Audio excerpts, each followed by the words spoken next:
大家好，欢迎来到听书学识。今天我要给大家介绍由郑母民子所著的《消除女性莫名不适的温养驱寒全书》这本书。在日常工作或做家务的时候，大家是不是经常会觉得脖子和肩膀发冷，导致难以集中注意力呢？有时候手脚冰冷的厉害，甚至还会感到疼痛。其实，有这些怕冷困扰的人并不少见。而更麻烦的是，即使尝试了各种方法，寒冷也很容易反复出现，很难彻底解决。那么，为什么怕冷这么难改善呢？其中一个原因在于，人们对寒冷的理解还不够深入。现在很多对策，大多是针对已经发冷的部位进行加热，也就是所谓的对症处理。虽然这样能带来一时的缓解，但并不能从根本上解决问题。真正想要改善体寒，就必须从体质入手，打造一个不容易受寒的身体。在这个视频中，将为大家介绍一些具体的方法，帮助你改善体质，让身体更容易变暖，从而预防寒冷问题的出现。另外，今天的内容其实即使是平时不觉得怕冷的人，也非常有帮助，因为通过温养，可以促进血液循环，从而改善肩颈僵硬、腰部酸痛等问题。尤其是长时间使用电脑、保持同一姿势的人，血流很容易变差。如果能养成让身体变暖的习惯，疲劳感会明显减轻。比如睡前稍微进行一些温养习惯，第二天早上的精神状态也会有明显改善。第一个要介绍的最强温养习惯是用拳头全力击打靠垫，发泄情绪。在日常生活中，我们难免会感到烦躁或愤怒，有些人会因此责怪自己，为什么我会因为这种事情生气？但其实，愤怒并不需要被压抑，相反，更好的方式是把它燃烧掉。喜怒哀乐本来就是人类的自然情绪，与其压制愤怒，不如把它当作热能来释放。当人感到愤怒时，肩膀、背部、手臂、腹部以及喉咙周围的肌肉都会同时活动。如果再握紧拳头，甚至会带动前臂、肩胛骨周围的肌肉参与运动。这样一来，身体会比想象中更快变暖。同时，愤怒还会让大脑高速运转，刺激杏仁核和前额叶，使新陈代谢提升，心跳加快，血流改善，从而让身体从内部变暖。因此，释放愤怒本身就是一种很好的温养方式。如果有烦躁情绪，可以试试用3分钟做愤怒表情，握拳在心中呐喊，来一段3分钟的愤怒独角戏，对着抱枕挥拳，同时喊出好烦。洗澡时大声说出今天最烦的3件事，这样可以避免把负面情绪带到第二天。如果平时不太容易生气，也可以模仿电视剧里反派角色的台词，带着情绪去演绎。反之，如果情绪太强烈，可以写愤怒日记，然后撕掉它。通过情绪加肌肉加行动的联动，身体会产生热量循环。总之，愤怒并不是坏事，只要正确释放，就可以转化为让身体变暖的能量。接下来第二个最强温养习惯是早上用5分钟全力打扫卫生。早晨活动身体，可以唤醒沉睡的肌肉，让夜间滞缓的血液循环迅速恢复。同时，打扫这个行为还会刺激大脑中负责计划和判断的区域，使神经变得更加活跃。即使只有5分钟，也足以让全身变暖。如果早上提不起劲，可以试试放一些节奏感强的音乐作为背景，只限定一个区域，设定只做5分钟，这样可以降低心理负担，更容易开始行动。随着音乐节奏打扫，也能更高效地让身体升温。房间变干净后，还能获得成就感和清爽感，不仅身体舒服，心理状态也会变好。另外还有几个小技巧，打扫时刻意抬头，保持微笑，可以刺激面部肌肉，让颈部变暖，并稳定自律神经。跟着音乐边跳边扫，让全身一起活动。最重要的一点是，一定要设定5分钟，并且时间一到就停止，因为一旦做太久，身体会疲劳，大脑会把打扫当成一件麻烦的事情，从而降低持续动力。相反，在还想继续的时候停下来，反而会让你第二天更愿意继续做。这就是坚持这个习惯的关键所在。第三个要介绍的最强温养习惯是慢慢吃饭。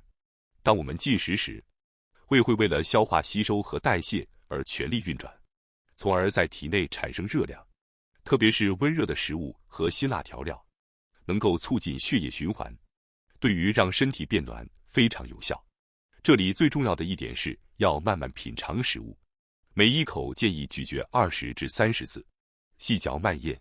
同时，把注意力放在食物的香气和口感上，花时间去享受用餐过程，这样可以让内脏的节奏变得稳定，使副交感神经占优势，从而在放松的状态下让身体自然变暖。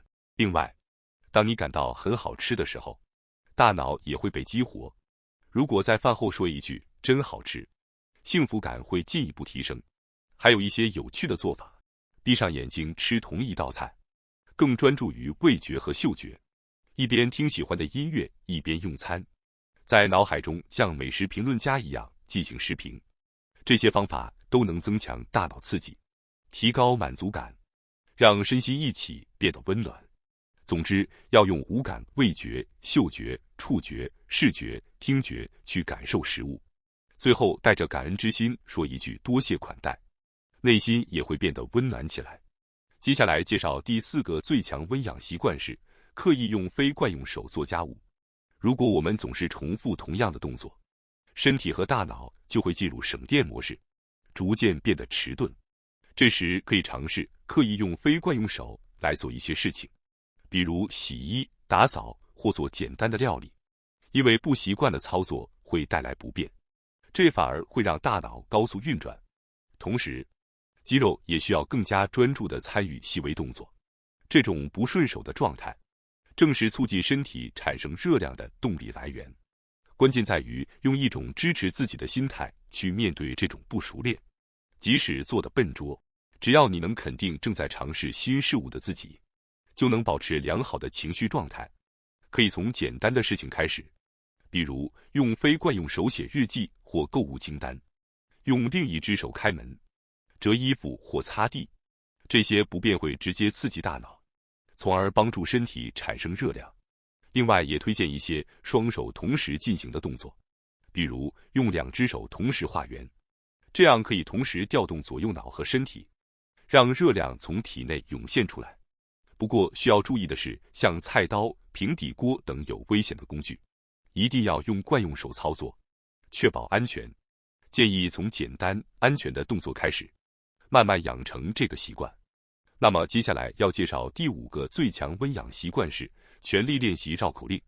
当你说绕口令时，会明显感觉到脸部肌肉开始疲劳，这正说明表情肌和口周肌肉正在全力运作，而这些肌肉非常接近大脑，因此这种刺激可以促进大脑的新陈代谢，进而带动全身变暖。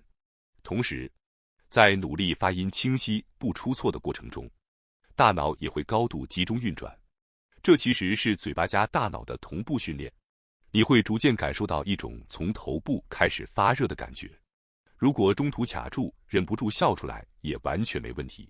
笑可以帮助副交感神经和交感神经顺畅切换，在放松的同时让身体变得暖和。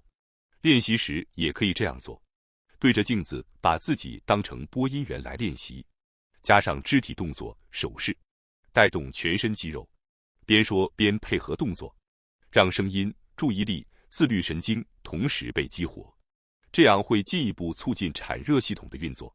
需要注意的是，不要一味追求速度，而是要把嘴巴张开，发音清晰。说错了就笑一笑，因为笑本身也是热量的来源。如果不知道说什么绕口令，也可以尝试用自己喜欢的书进行快速朗读，同样能达到类似效果，甚至产生更多热量。接下来第6个要介绍的最强温养习惯是做深蹲。深蹲主要锻炼的是大腿前侧的肌肉股四头肌，这是人体中最大的肌肉群之一。越是调动大肌肉群，产热效率就越高。因此，深蹲可以说是让身体变暖最有效的运动之一。哪怕只做10次，也能产生很好的效果。你在做完深蹲后感到身体发热，正是肌肉释放热量的直接体现。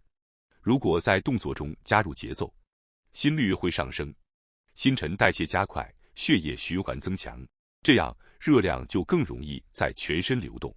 如果平时比较忙，也可以利用碎片时间，看电视广告时间，刷牙的时候，吹头发的时候，都可以顺便做几组深蹲，轻松完成锻炼。还有一个很重要的小技巧，一边做深蹲，一边鼓励自己。你也可以给自己设定目标，比如每天50次，让运动自然融入生活。建议把深蹲规则化，看电视做深蹲，等微波炉做深蹲，形成固定习惯后，就更容易坚持。如果有一天实在没精力做深蹲，也没关系，可以简单做踮脚抬脚跟的动作。只要每天坚持一点点，身体的产热能力就会不断提升。接下来第7个要介绍的最强温养习惯是大笑。大家有没有过这样的体验？笑着笑着，肚子都会痛。这是因为在大笑时，腹肌、横膈膜、背部以及面部等多处肌肉都会一起参与运动。其实，笑本身也是一种有节奏的呼吸运动。呼吸与肌肉运动结合在一起，可以非常高效地产生热量。同时，大笑还会促进幸福激素的分泌，使自律神经得到调节，让副交感神经占优势，从而改善血液循环。所以，无论是和朋友聊一些轻松搞笑的话题，还是一个人假笑也可以，关键在于尽量让自己笑起来。当我们笑的时候，横膈膜会上下运动，从而刺激肠道，这也能带来从身体内部变暖的效果。还有一些有趣的方法，像综艺节目一样，和家人或朋友进行忍笑比赛，越是憋着不笑，一旦笑出来，热量会瞬间扩散全身。把自己的失败经历当作段子讲出来，引发大笑。这种自嘲式幽默可以让大脑、情绪和肌肉同时运作，不仅能产生热量，还能帮助你用更客观的视角看待自己的尴尬与后悔，从心理层面得到释放。如果实在情绪低落，连笑的力气都没有，也可以试试这个方法，对着镜子哈气，然后把镜子擦得干干净净。在深呼气的过程中，横膈膜和腹肌会被激活，从而促进血液循环。而当镜子被擦得明亮时，你看到的自己也会显得更加清爽。这有助于一点点提升自我认同感，让低落的情绪逐渐缓和。总之，笑不仅仅是情绪表达，更是一种能够让身体从内到外变暖的强大习惯。那么，接下来第8个要介绍的最强温养习惯是通过催泪电影尽情大哭。其实，眼泪不仅仅是水分，它是让呼吸和面部肌肉全面运作、释放全身能量的一个开关。痛快地哭出来，可以让副交感神经占优势，从而让身体由内而外地产生热量。在东方医学中，过度压抑悲伤会伤肺，但那指的是把情绪憋在心里。如果在悲伤时能够好好流泪，反而可以让呼吸变深，肺部舒展，血液循环也会变得更加顺畅。哭完之后，建议对着镜子对自己说一句“辛苦了，好好哭了一场”。这样做可以承认自己的情绪，从而让自律神经得到重置。还有一些方法，一边看电影一边解说自己在哭，让理性与感性同时运作。在安静的环境中，一个人完整看一部催泪电影，彻底释放情绪。看完后慢慢深呼吸，用茶或温水让身体平静下来。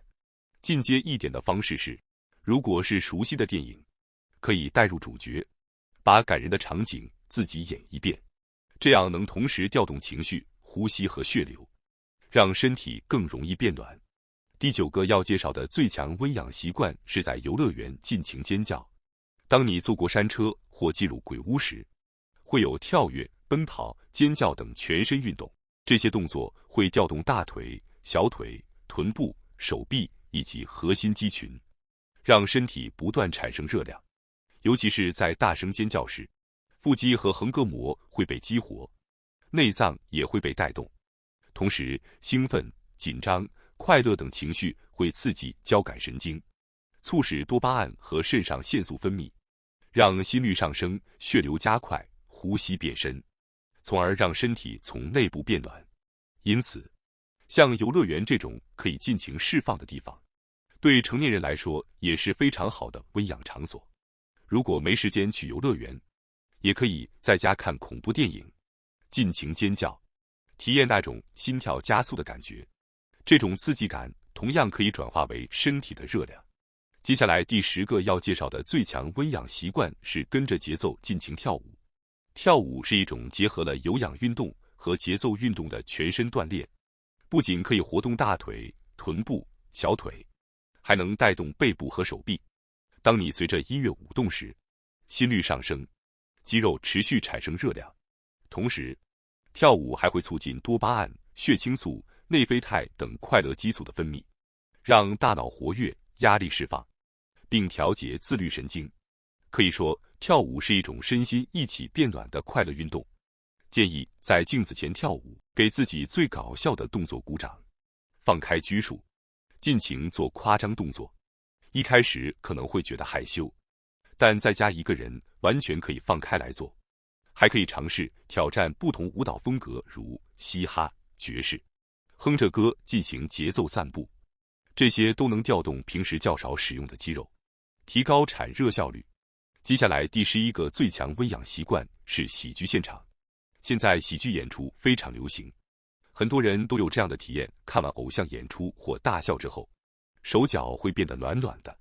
这并不是错觉。